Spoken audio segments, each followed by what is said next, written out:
Olá, seja muito bem-vindo a um episódio especial, dia de final.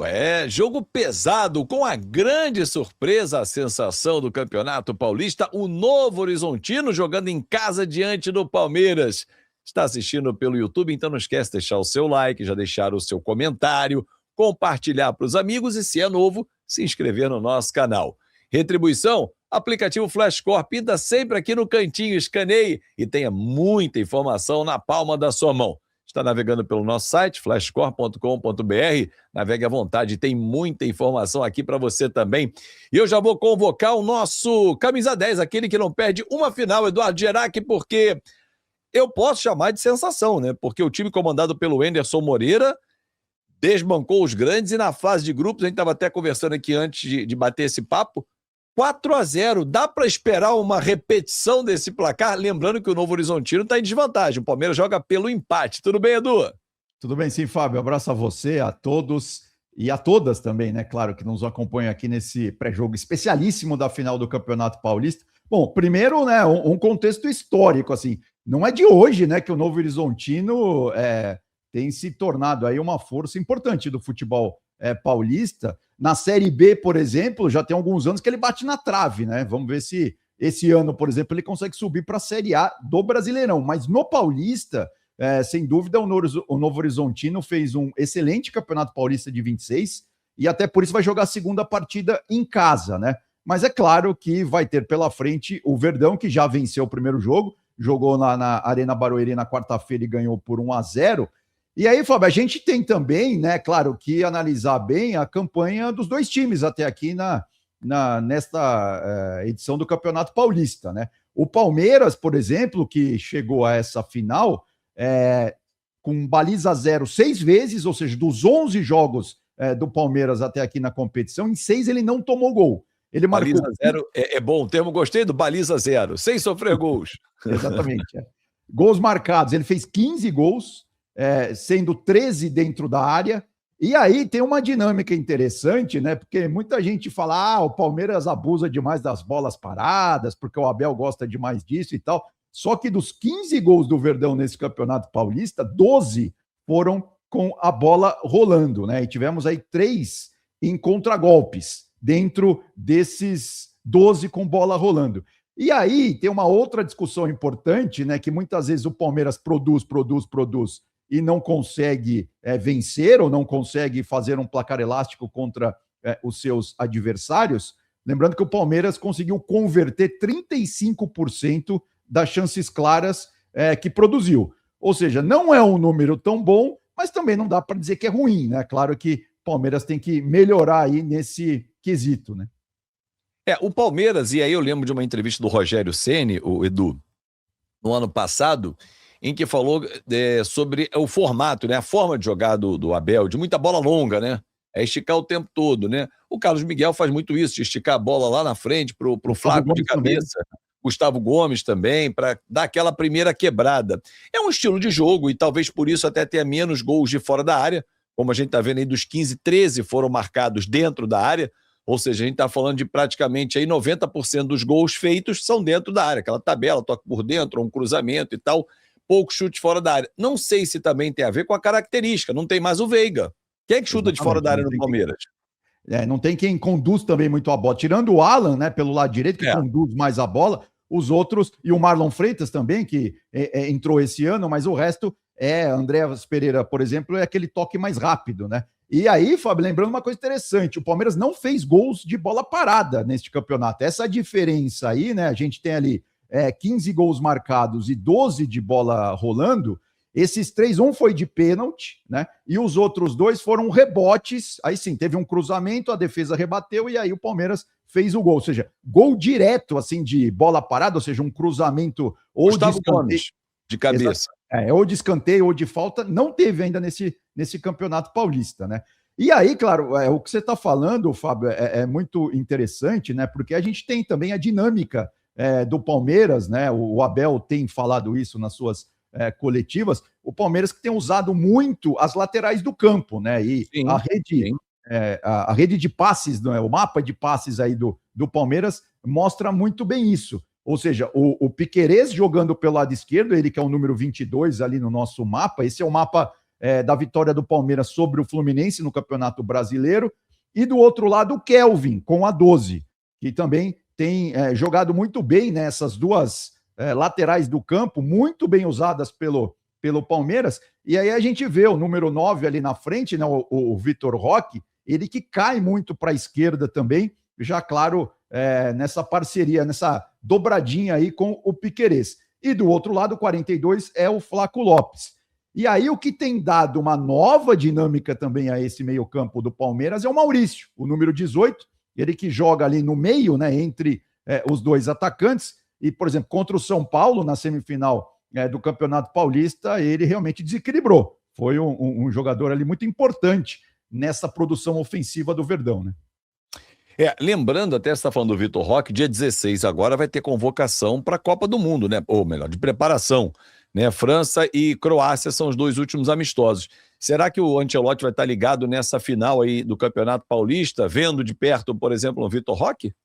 Olha, na minha humilde opinião, deveria estar, viu? Eu acho que o Vitor Roque tem lugar nesse ataque do Brasil, sim. Ele está jogando demais e ele é muito jovem, né? Ele é muito forte. Ele é uma peça importante, inclusive, no sistema defensivo do Palmeiras. Os números revelam muito isso, né? Ou seja, aquela marcação-pressão que o Palmeiras faz muitas vezes sobre os seus adversários já começa muitas vezes com o Vitor Roque atrapalhando ali a saída de bola dos zagueiros adversários. Contra o São Paulo, isso foi bastante claro, isso ficou bastante claro, né? O Vitor Roque já atrapalhando ali a saída de bola do tricolor. Então, sem dúvida, Fabio, olha, eu acho que o Ancelotti devia estar de olho, assim, domingo à noite, nessa partida lá em Novo Horizonte, né? Novo Horizontino contra o Palmeiras. Lembrando que tem uma outra coisa interessante do lado, já entrando já no mandante, né? No Novo Horizontino. Quem fez melhor campanha, inclusive, né? Exatamente. Ele está na frente do Palmeiras no saldo de gols. Muito bem lembrado. Ele que não tomou gol em 4 jogos dos 11 que fez até aqui no Campeonato Paulista, né? 19 gols marcados, mais que o Palmeiras, por isso que até que ele tem a melhor campanha, né? 17 gols dentro da área, 15 gols de bola rolando, e aí essa diferença foram 2 de pênalti e 1 sim de escanteio. O Novo Horizonte fez 1 gol só de bola parada e o outro também de um rebote. 4 gols de contragolpe, e olha, chances claras, 46% de chances claras, ou seja, a eficiência do Tigre, né? Ele que se auto-intitula, é o apelido, o Tigre do Vale, né? Porque Novo Horizontino fica num vale lá no interior do estado, é bem longe da capital, viu? São 400 quilômetros de diferença, de distância. Quase Rio São Paulo. Exatamente, é mais ou menos as mesmas distâncias, né? E aí, ou seja, então, em termos de chances claras, né? O Novo Horizontino está levando a melhor em relação ao Palmeiras. Só que no primeiro jogo, né, teve um pênalti a seu favor e acabou desperdiçando, né? Que seria o gol de empate do Tigre, o pênalti cobrado ali pelo Robson, né? Aquela coisa, né? Ele bateu uma bola de segurança, deu uma bicuda no meio do gol, só que o Carlos Miguel havia estudado, né? O que ele faz. Ele ficou no meio do gol e defendeu até com uma certa tranquilidade o goleiro do Palmeiras. Lembrando, né? O regulamento, ou seja, o Palmeiras ganhou o primeiro jogo. Se, claro, ganhar o segundo, é campeão. Se empatar, também vai ser campeão. Diferença a favor do Novo Horizontino, apenas de 1 gol. Teremos decisão por pênaltis em Novo Horizonte no domingo à noite. O Novo Horizontino, né, Fábio, que tem também o atual artilheiro do Campeonato Paulista, né, o Robson, realmente fez um campeonato excelente até aqui. Ele que está com 7 gols na tábua aí de classificação, né, dos artilheiros, na tabela de artilheiros do Campeonato Paulista, 1 gol acima que o Flaco Lopes. Portanto, essa final ainda pode ser determinante para a gente definir o artilheiro do Campeonato Paulista em 2026. Ele que tem 10 chutes na direção do gol nesse campeonato, fez 7 gols, finalizações 24, minutos por gol 126. E uma curiosidade, ele fez 2 gols com a esquerda, 2 gols com a direita e 2 gols de cabeça. E um ali como outros, porque a bola bateu nele e acabou entrando. Então não dá para dizer que foi com a perna esquerda, direita, nem de cabeça.